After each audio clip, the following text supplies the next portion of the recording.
Terakhir ayat berapa ya Pak? Terakhir ayat berapa ya?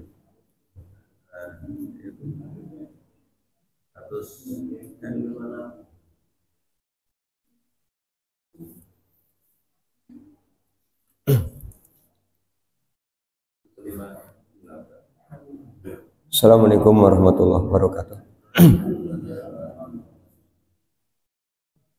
Innal hamdalillah nahmadu wa nasta'inuhu wa nastaghfiruh.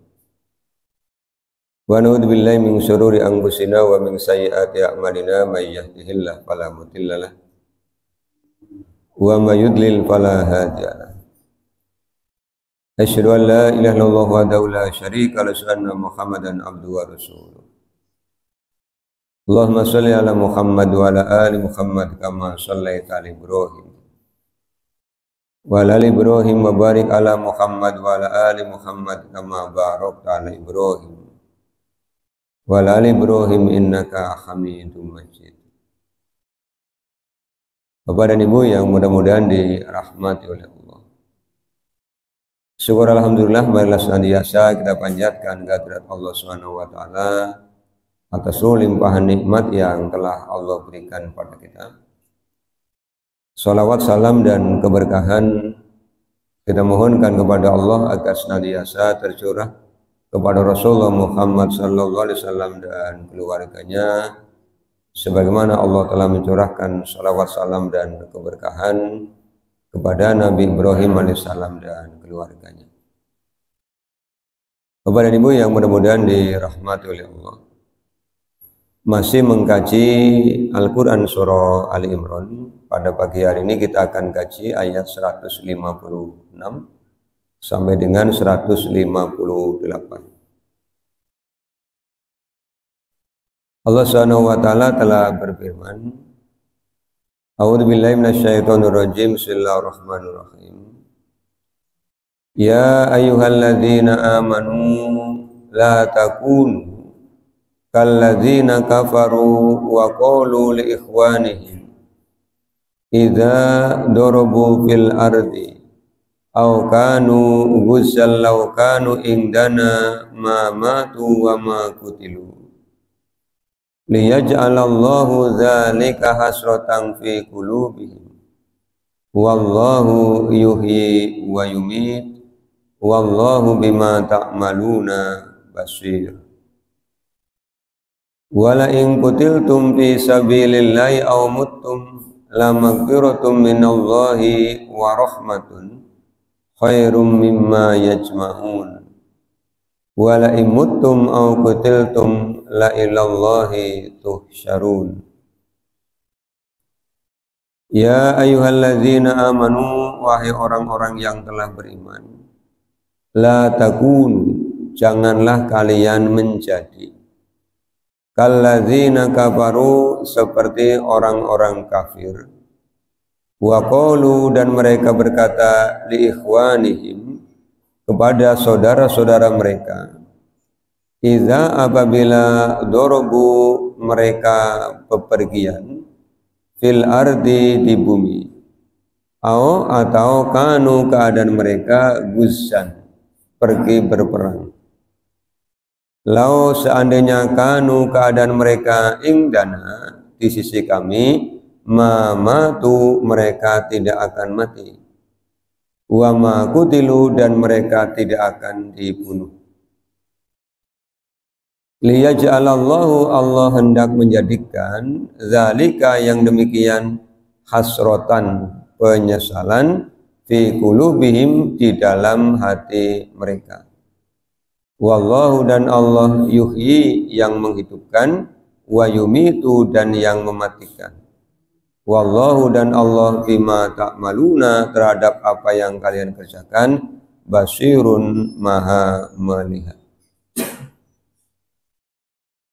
Rangkaian ayat 156 sampai dengan 158 masih terkait dengan informasi yang Allah sampaikan terkait dengan perang Uhud.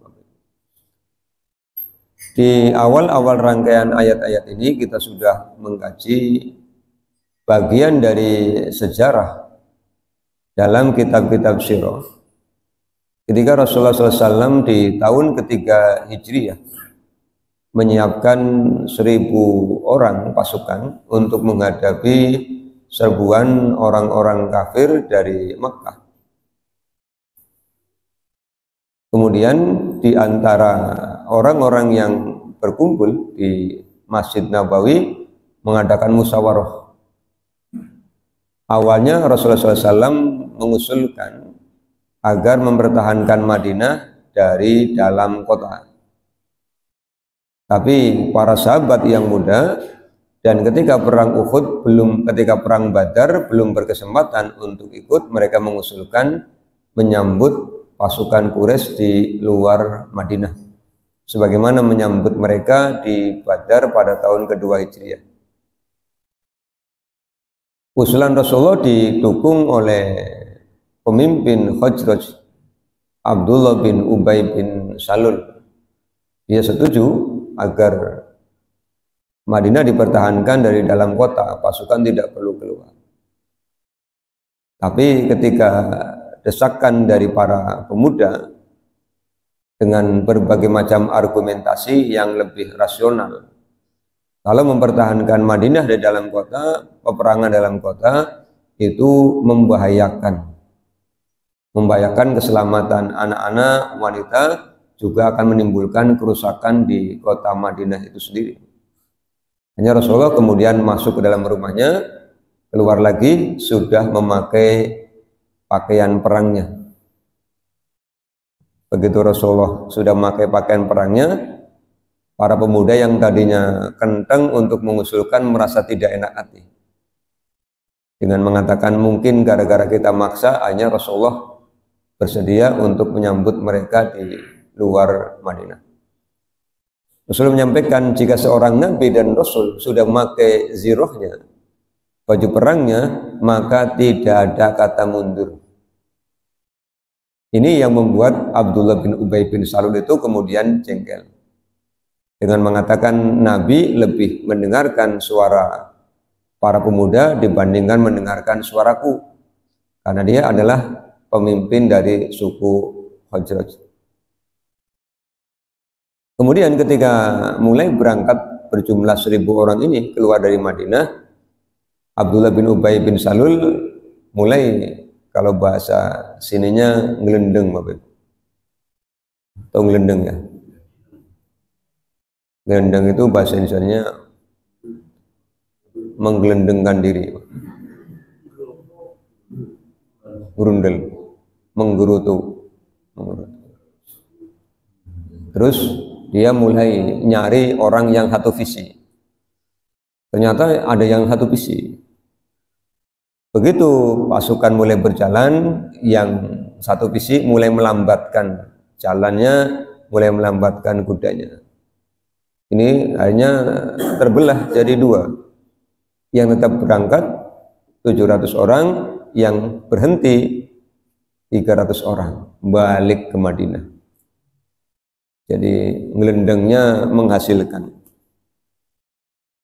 Ditambah dengan orang-orang yang ada di sekitaran Madinah, orang-orang Badui itu yang secara lahiriah mengaku beriman tapi sebenarnya tidak beriman.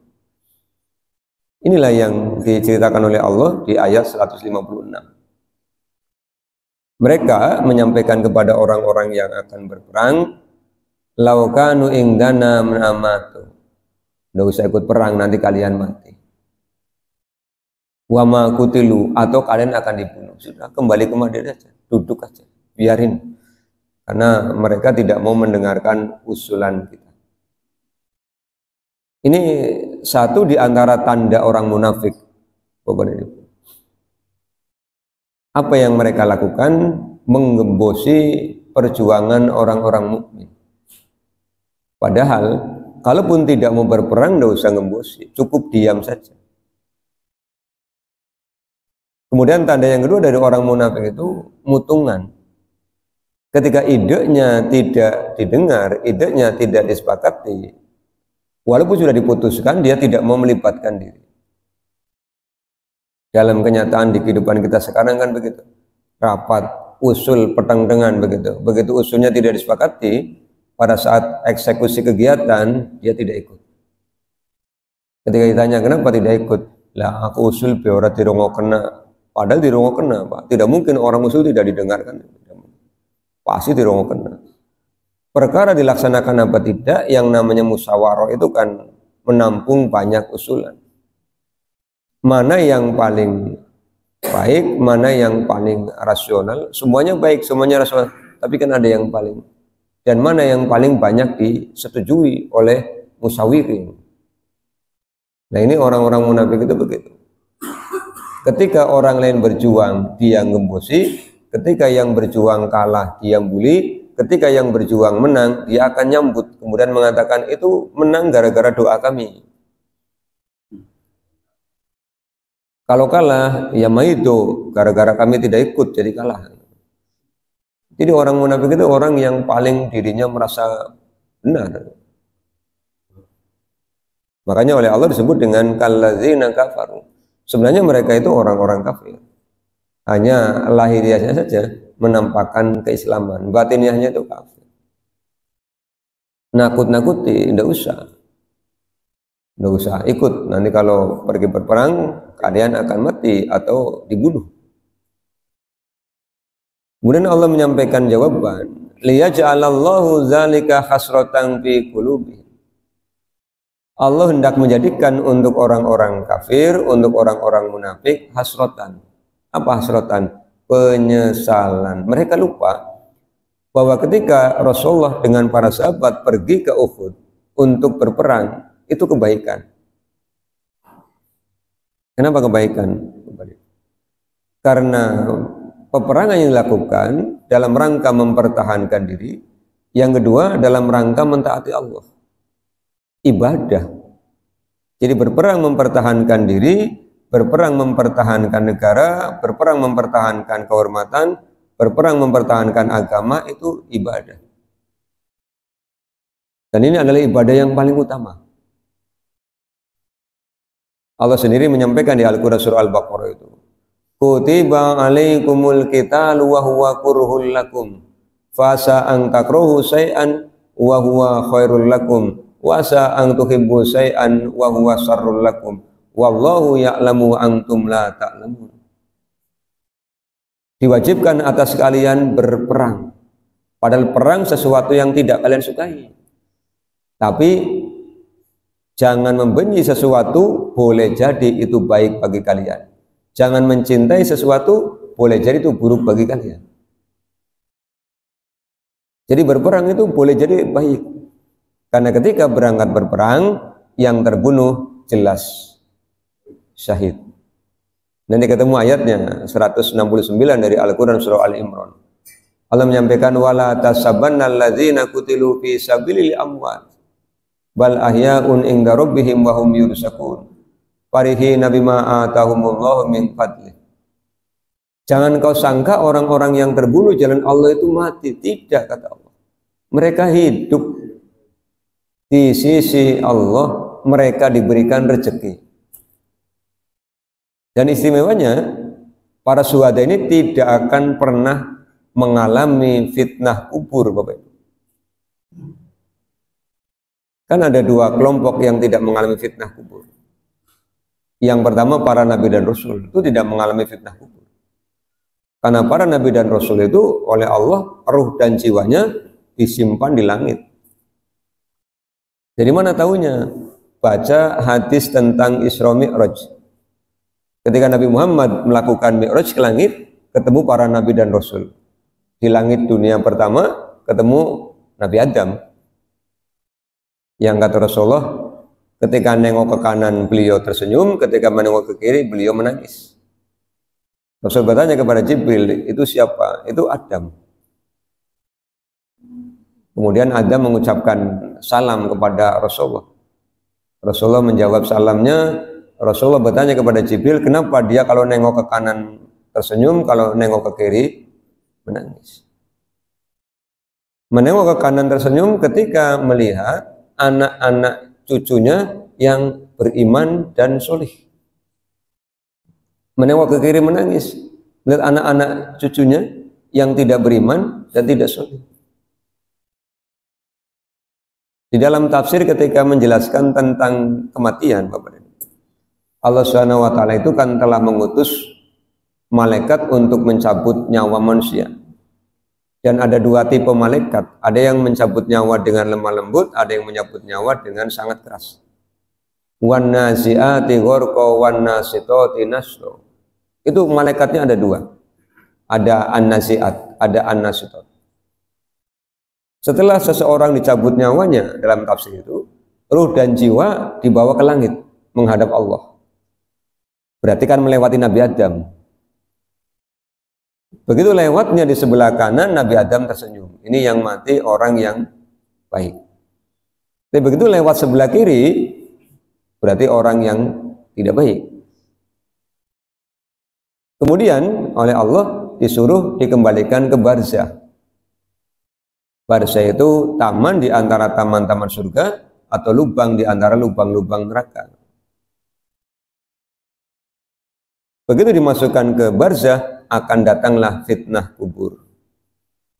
Fitnah kubur itu ujian. Dalam riwayat Imam Ahmad, Allah akan kirimkan malaikat nakir dan mungkar, warnanya biru dan hitam.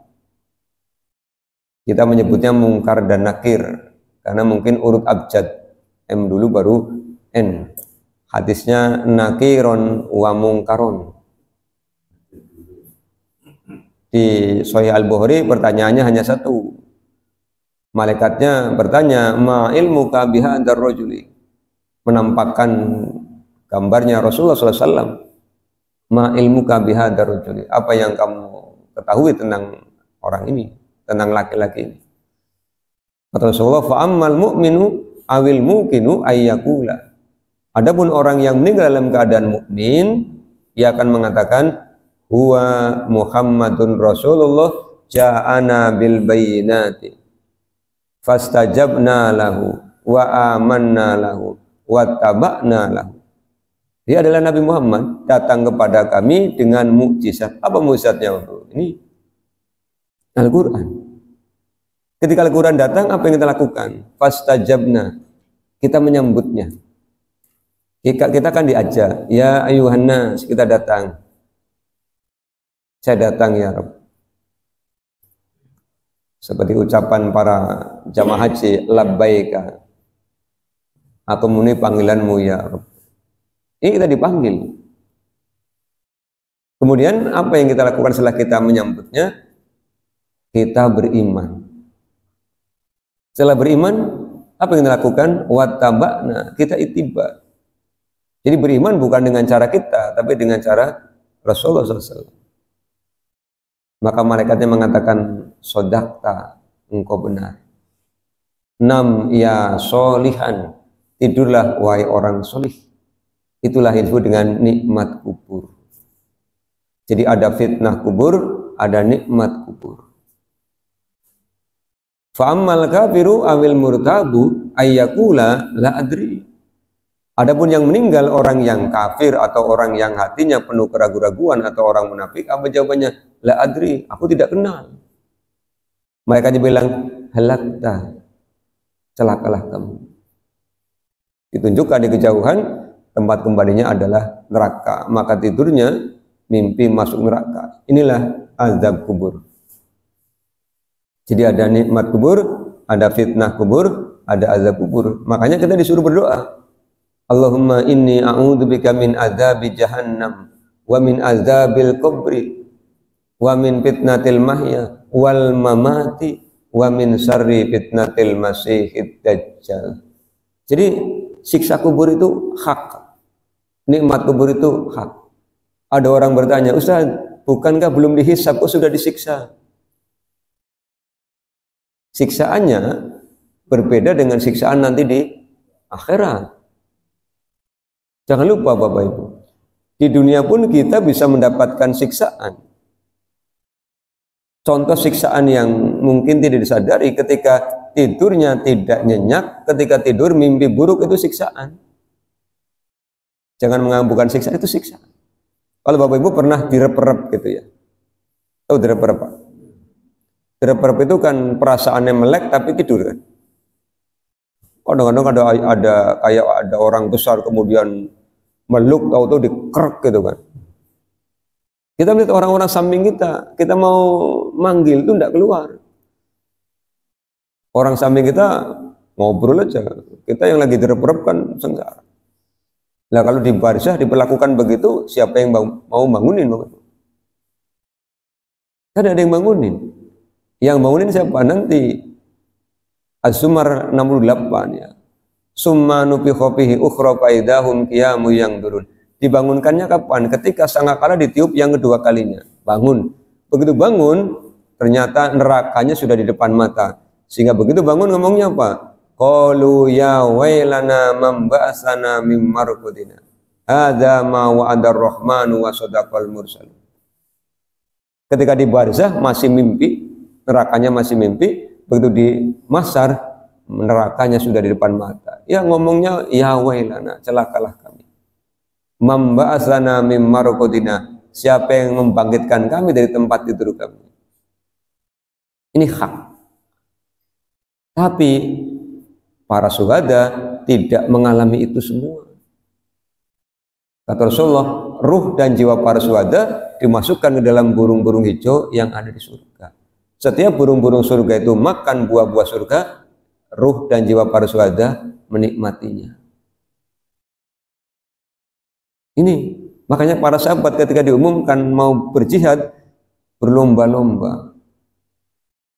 Sampai saya baca dalam kitab Quswatur Rasul ada ayah dan anak yang dua-duanya mau berangkat. Rasulullah tanya, ini di rumah ada laki-laki lagi tidak? Tidak ada. Satunya pulang. Kata ayahnya, bapak yang pulang. Kata bapaknya, enggak, kamu aja yang pulang. Coba bapak, mau perang yang jelas urusannya mati, malah langkasin gelem balik. Tidak kemudian, yuk balik bareng bayu, tidak begitu. Akhirnya kemudian kalau bahasa kitanya pitsut gitu Pak. Diundi yang keluar anaknya. Kata anaknya bapak yang pulang. Nah, bapak aja yang pergi, kamu yang pulang. Pak, untuk urusan surga saya tidak mau ngalahi sama bapak. Jadi urusan lain bisa ngalahi sama bapak, tapi untuk urusan surga. Dan selesai perang, si anak ini mendapatkan yang dia cita-citakan. Sahih. Rasulullah pulang menemui si ayah dan si ibunya bilang, ada kabar gembira, anakmu mendapatkan yang dicita-citakan. Perang berikutnya suaminya yang ikut, mendapatkan juga. Pulang istrinya diberi kabar. Suamimu mendapatkan yang dicita-citakan. Apa istrinya sedih? Sedih tapi tidak berlarut-larut. Karena apa? Suaminya mendapatkan yang dicita-citakan. Ini Pak. Para sahabat itu betul-betul mencintai Allah, mencintai Rasul di atas yang lain. Mereka orang-orang yang benar-benar merasakan manisnya iman. Di Sahih Al-Bukhari kan Rasul menyampaikan, ada 3 hal sebagai tanda orang yang merasakan manisnya iman. Yang pertama, orang yang mencintai Allah, mencintai Rasulnya, lebih besar dibandingkan mencintai anaknya, mencintai orang tuanya, dan mencintai semuanya. Artinya Allah dan Rasulnya lebih dicintai. Yang kedua, 2 orang yang saling mencintai karena Allah, bertemu karena Allah, berpisah karena Allah. Yang ketiga, orang yang benci kembali kepada kekafiran, sebagaimana bencinya dia dilemparkan ke dalam neraka. Ini kalau 3 hal ini ada pada diri kita, Bapak Ibu, kita menjadi orang yang sudah menikmati manisnya. Apa cirinya orang yang mencintai Allah dan Rasulnya lebih besar? Ketika Allah manggil, itu bersegera. Tergopoh-gopoh. Orang bisa melaku, merangkang. Karena yang manggil adalah Allah Subhanahu wa taala. Walau habwan, walaupun merangkang akan datang. Ini gambarannya seperti itu. Lah orang-orang munafik itu tidak mau berperang, maka kata Allah khasratan fi qulubihim. Mereka akan menyesal dalam hatinya. Kenapa? Tidak mendapatkan kesempatan syahid. Secara duniawi ya, ketika menang tidak akan mendapatkan ghanimah. Maka urusan orang mukmin kata Rasulullah semuanya baik. Ketika diberikan kelapangan, dia bersyukur. Ketika diberikan musibah, dia bersabar. Rasul mengatakan, aku takjub dengan urusan orang mukmin. Dilapangkan bersyukur, disempitkan bersabar. Maka berperang pun termasuk modalnya adalah bersabar. Was-sabirina bil ba'sa'i wad-dharra'i wa hinal ba'si. Bersabar hinal ba'si. Al-ba'si dimaknai peperangan. Bersabar ketika berperang. Nah, orang kafir tidak dapat itu. Maka yang ada adalah hasratan fi qulubihim.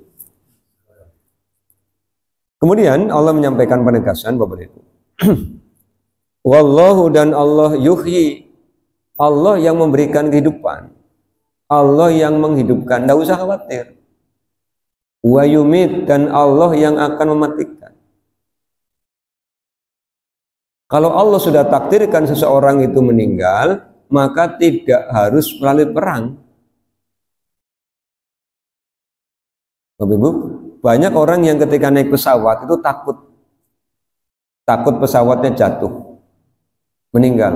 Padahal lebih banyak orang yang mati di atas tempat tidur dibandingkan orang yang mati di atas pesawat. Jenengan tidak percaya? Semua orang yang sakit biasanya dibawa ke rumah sakit. Itu rumah sakitnya ada tempat tidurnya apa tidak? Dan ketika mereka ditakdirkan meninggal, itu kan di atas tempat tidur. Tapi ketika dia sakit dibawa ke rumah sakit, apa dia tidak khawatir? Jangan-jangan saya nanti meninggal, kan tidak. Tapi ada orang yang mau pergi haji, pergi umroh, kemudian uji apa? Kapalnya tiba, bakalnya mati. Lebih banyak orang yang mati di atas tempat tidur daripada di atas pesawat. Wong nyatanya hampir tiap hari ambulan, misalnya mobil jenazah lewat Pak, berarti kan ada orang meninggal. Ini kita yakini bahwa mati itu urusannya Allah, menghidupkan juga urusannya Allah. Dan Allah punya hak untuk mematikan siapapun yang Allah ciptakan, makhluknya, dengan cara yang Allah kehendaki. Ini kita tanamkan supaya apa Bapak Ibu? Jangan sampai kita menjadi orang yang hubbud dunya. Apa sih hubbud dunya itu? Sangat cinta dunia. Kalau sudah sangat cinta dunia, pasti takut mati. Itu sudah, kalau dalam matematika namanya Bapak, persamaan linier. Cintanya kepada dunia sangat besar, maka ketakutan kepada kematian sangat besar. Kalau sudah hubbud dunya wa karahiyatul maut, berarti kena penyakit namanya wahan. Penyakit wahan. Saking takutnya mati, semuanya bikin dia panik. Mau makan aja cuci tangannya bolak-balik. Kenapa? Takut ada kumannya. Ini nasinya steril apa tidak? Jadi sininya penuh dengan ketakutan. Wong Allah nanti juga yang akan mematikan dan yang akan menghidupkan. Kemudian Allah menutupnya dengan sebuah pernyataan, wallahu bima ta'maluna basir. Allah menyebut dirinya al-basir untuk mengingatkan orang-orang yang pergi untuk berjihad, nawaitunya harus lillah. Karena Allah melihat, termasuk melihat niat yang ada di dalam hati. Sama dengan Bapak Ibu, setiap hari Sabtu ke sini, Allah tahu niat panjenengan Pak. Maka jangan pernah ada niat terpaksa. Jangan pernah aslinya nyongorepan mangkat. Tapi bukan ketemu ustadz mau ditakoni kan ngora mangkat. Jadi nyong mangkat aslinya sungkan. Nganggo nemen. Sungkane nganggo nemen malahan. Nah ini kan tidak dipahalai Pak, karena datang dengan keterpaksaan. Jadi ini pimen anggar sungkan, harus mangkat. Anggar sungkan baik Pak, ya harus mangkat. Tapi ingat, yang punya sifat sungkan itu siapa Bapak Ibu? Al-Baqarah 34. Iblis itu kan sifatnya dua. Aba wastakbaro, sungkan dan sombong. Makanya kalau lagi sungkan, kacaan. Wih, nyong lagi sungkan. Berarti anak setengah sifat iblis. Orang bisa nyong tuh iblis, nyong wong. A'udzubillahi minasyaitonirrajim. Segera S2. Sagseg. Sungkannya dikalahkan. Jangan lagi sungkan, segera ngeleleng. Ya wis. Lapas, Pak. Iya.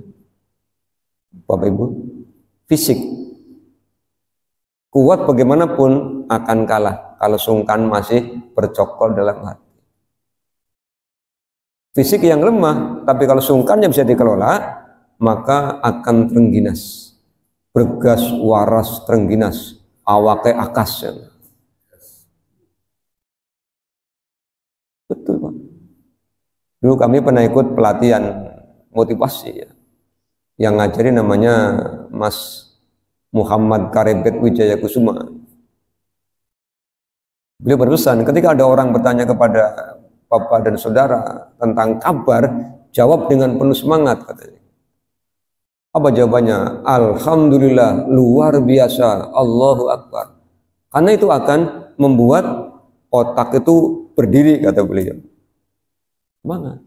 Ditanya, gimana kabarnya, Pak? Nah, lagi orang enak. Ya, nali mendiung otaknya. Lagi orang enak. Betul, Pak. Jadi yang membuat kita bergas itu, diantaranya adalah suasana hati, suasana pikiran. Maka lillah, itulah yang akan menyemangati Bapak Ibu. Ingat, wallahu bima ta'maluna basir. Allah melihat apa yang kalian kerjakan. Yang kita kerjakan kan ada 4, Pak. Satu, hati itu punya pekerjaan, namanya nawaitu. Yang kedua, pikiran punya pekerjaan, ada 2, ada husnu, ada su'u. Husnudon atau su'udon, itu pekerjaannya pikiran, Allah lihat. Yang ketiga, pekerjaannya lisan, ini lagi bekerja lisannya. Yang ketiga, pekerjaannya anggota badan. Dan Rasulullah menyampaikan, innallaha la yanduru ila suwarikum wala ila ajsamikum walakinnallaha yanduru ila qulubikum wa a'malikum. Allah lihat amal kita, tapi Allah juga lihat niat kita. Niatnya orang temenanan, Allah tahu. Niatnya karena yang lain, Allah tahu. Nanti dilemparkan pahalanya ke wajahnya, seret dalam keadaan tertelungkup, karena niatnya bukan lillah, li yang lain. Ini luar biasa ayatnya, menyemangati para sahabat untuk berperang. Tapi di penghujungnya diingatkan, hati-hati dengan niat. Niat adanya di mana, Bapak Ibu? Hati, maka hati-hati dengan hati. Dalam hati ada ikhlas, dalam hati ada riya, dalam hati ada ujub, dalam hati ada sombong, dalam hati ada sum'ah, dalam hati ada kedengkian. Ini yang harus diwaspadai. 157. Ini Allah menyampaikan kabar gembira.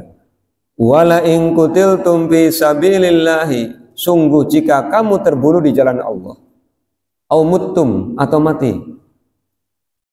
Lihat redaksinya. Begitu sempurna, begitu indah. Ada qutiltum, ada muttum. Sama-sama mati. Tapi beda, mutum itu belum sampai ke medan perang kemudian meninggal. Kutiltum itu meninggal karena terkena senjata lawan. Apa yang Allah janjikan? La maghfiratun. Pasti Allah berikan ampunan. Minallahi, dari Allah. Makanya para syuhada itu langsung, tidak perlu ke barzah, langsung ke surga. Karena sudah dapat maghfirah.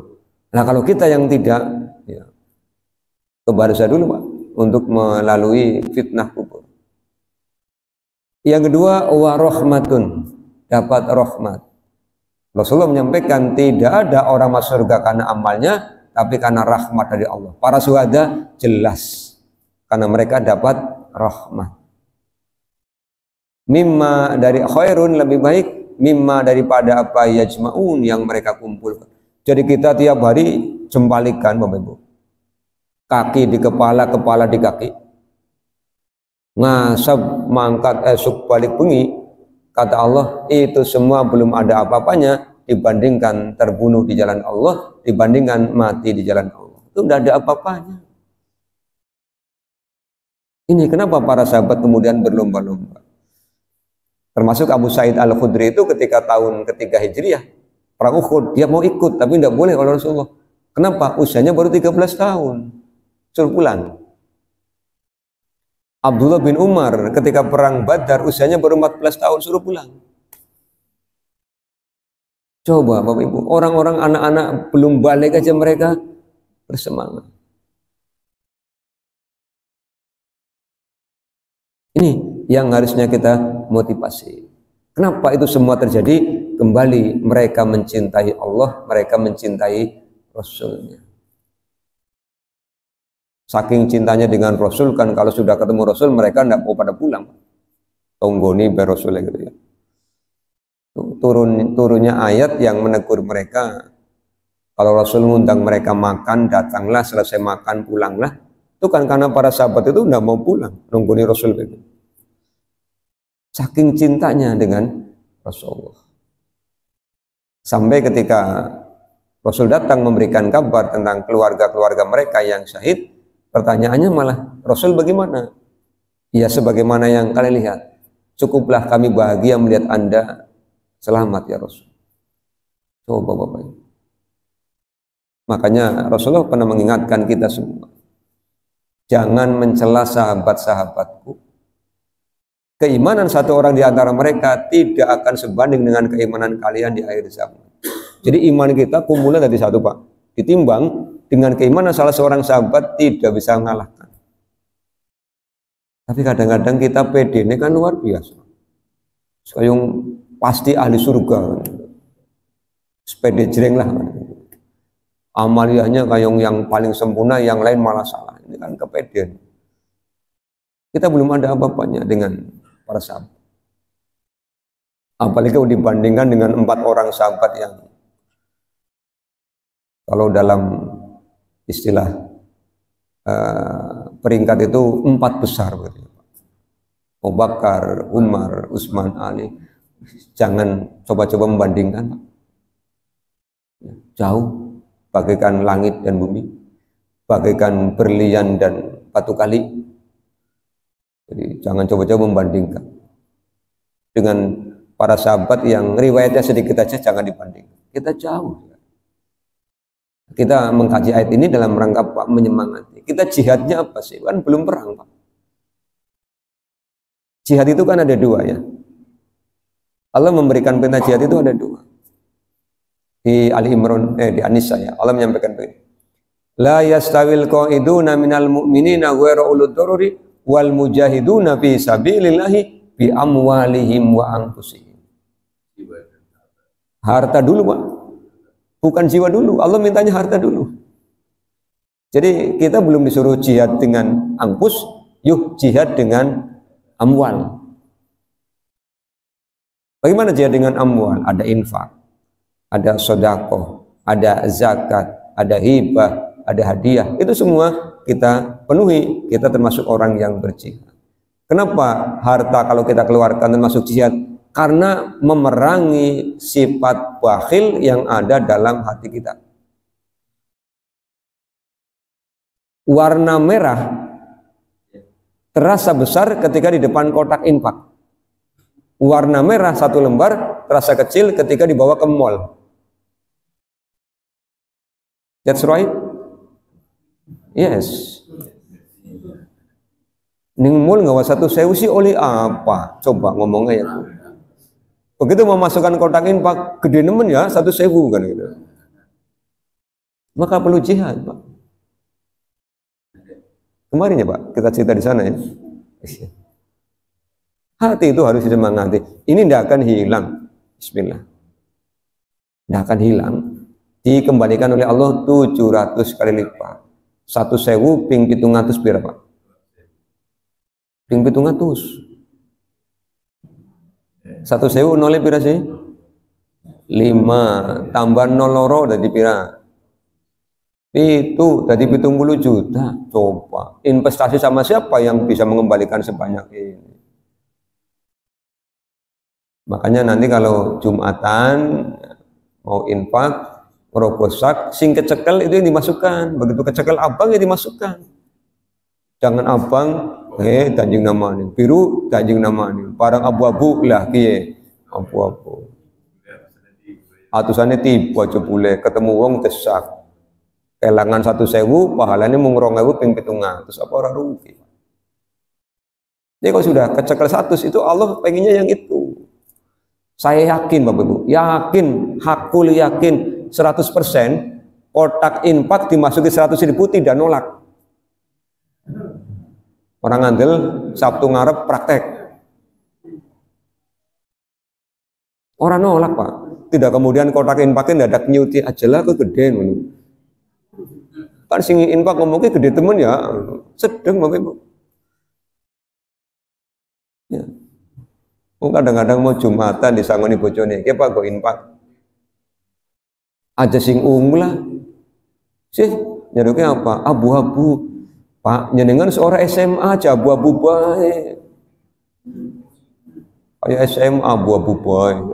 Ya ungu ya boleh.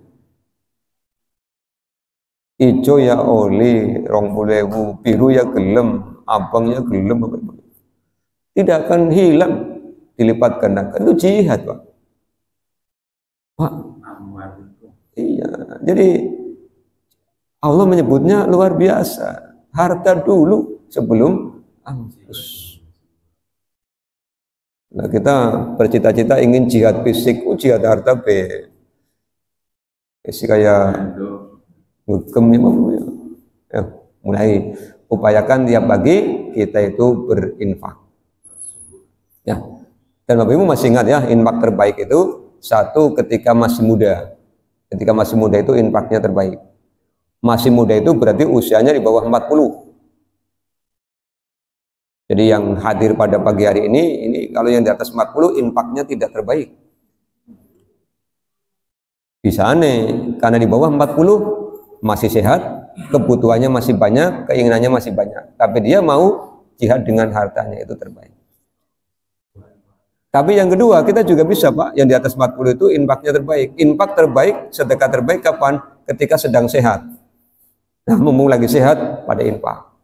Jangan sampai dibalik, begitu meriang-meriangan, infak. Nyaluk tuh makna, oke, bocah yatim, nyong tuh makna ya. Lagi sehat, laurat pernah infak. Yang ketiga, infak terbaik kapan? Ketika kita sedang ingin jadi orang kaya. Kapan kita ingin jadi orang kaya? Lagi ngumpuli duit Pak. Pengen tuku motor. Tahu-tahu ada yang datang minta infak, kita kasih. Itu namanya infak terbaik. Ada 3 ya, daiguna bungka ana wong jaluk tine kena. Ana wong utang, orang nyaur-nyaur disedekahna, itu infak. Pertanyaannya tinggalnya dengan ngandel apa orang karo Quran. Bukan dengan misbautin. Wong ayat-ayat infak itu di Quran banyak. Dan penyakitnya satu, innal insana li rabbih lakanud wa innahu ala zalika lasyahid wa innahu li hubbil khairi lasyadid gegem kucite dawa lasyadid. Ya. Terakhir ayat 158, wala imuttum aw qutiltum la ilallahi tusyarun. Allah menyampaikan yang mati di jalan Allah, yang mati tidak jalan Allah, yang mati biasa, semuanya akan dikumpulkan kepada Allah Subhanahu wa taala. Jadi sebelum kita terkena kewajiban jihad, anfus, karena kita tinggal di negeri yang alhamdulillah aman, tentram, tidak ada peperangan, yuk jihadnya harta. Ya, termasuk untuk membantu keluarga, wabitil kurba wal yatama wal masakini wal jaridil kurba wal jaril junubi wasohibi bil jambi wabni sabili wa ma malakat aymanukum. Itu membantu siapapun yang ingin kita bantu, itu bagian dari jihad. Tapi hati-hati kalau sudah berniat untuk jihad harta, jaga jangan sampai riya, jangan sampai diungkit-ungkit, jangan sampai memberi sambil menyakiti. Al-Baqarah 264 nanti batal. Jangan sampai dalam rangka memperbanyak follower. pengikut. Jangan sampai begitu, nanti rugi, kita tidak akan dapat apa-apa. Bapak dan Ibu yang mudah-mudahan dirahmati Allah, demikian mari kita tutup dengan bersama baca doa kafatul majlis. Subhanakallahumma bihamdika asyhadu an la ilaha illa anta astaghfiruka wa atubu ilaika. Assalamualaikum warahmatullahi wabarakatuh.